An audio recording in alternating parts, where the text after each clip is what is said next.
But let's jump into what's happened as best as we can.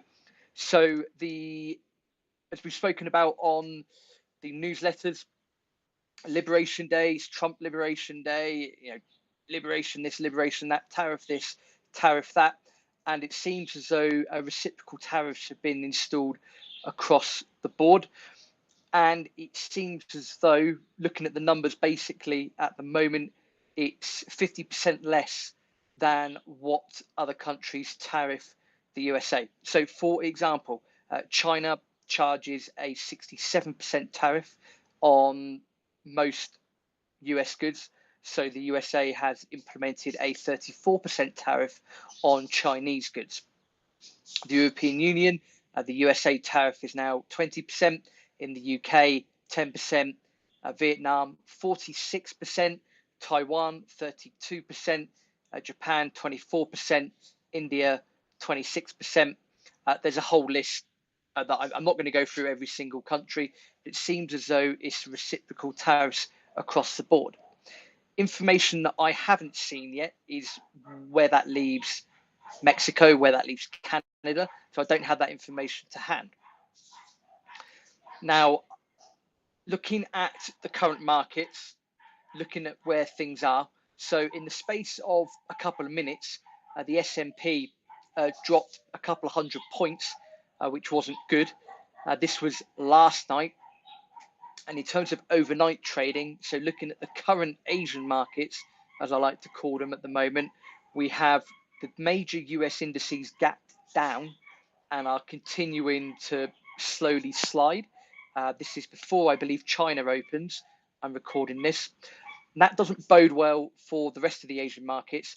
That's probably not going to bode well for trading on Thursday, the 3rd of April either. So really, it's a case of watch this space.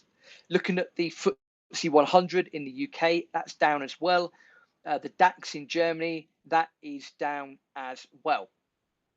Now, if we go and look at oil as well, Brent crude, the market hasn't opened yet at the time of recording, but US light crude is down by about 1.5% at the moment.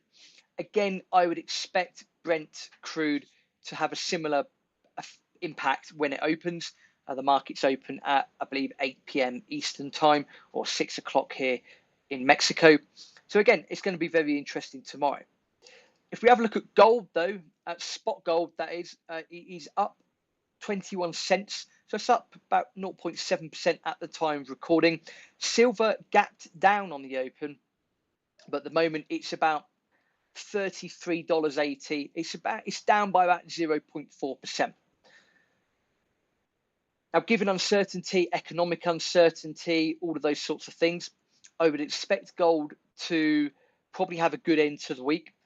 I know there's a few other people that are saying that in the middle of April, end of April, then gold might start to consolidate and maybe go sideways until July.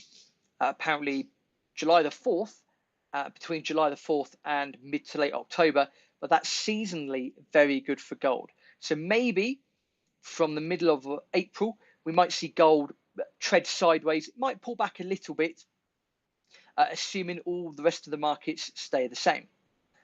Now, if there is a giant recession, which I would say is still unlikely at the moment, but then those that follow me know that I'm calling for a blow off top.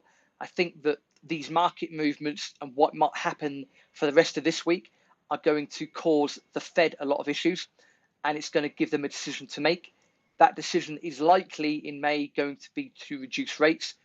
And I think, reducing rates is what is then going to cause a blow off top or a parabolic top in the US indices. Once that happens, then that is really a case of watch out below. Let's see what happens. Again, all those numbers that I've given, they're correct at the time of doing this live. This is only the second live I've ever done. So hopefully the audio is okay. Hopefully the setup is okay. I will review myself and make them better moving forwards. But in a nutshell, reciprocal tariffs are in place across the board. The only information I've not seen is Canada and Mexico. I did post on Substack on the notes section a tweet or something from X that the White House themselves posted. So that will give you a list of all the tariff numbers. I do think it's going to be quite a poor day in most of the US indices, possibly worldwide indices, and things like oil, possibly even natural gas on the 3rd and 4th of April. I would expect gold and silver to continue to edge higher. I know I said silver's down 0.4% at the time of recording, but I would imagine that's going to correct itself in the next couple of days.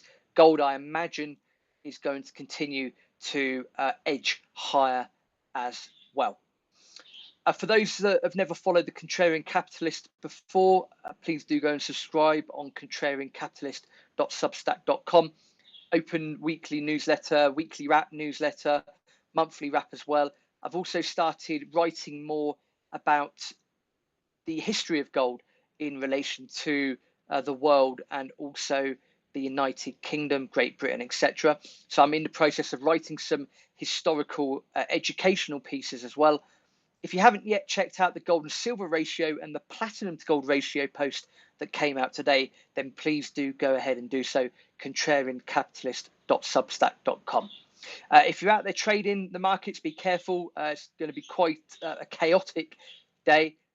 Well, the 3rd and 4th, couple of chaotic days. I should point out the VIX at the moment, so the volatility index, that's up by 6.5% already. So again, expect a bit of volatility across the board. Stay safe out there, keep well. If you haven't yet subscribed to Contrarian Capitalist, please do so. Have a good evening. Take care.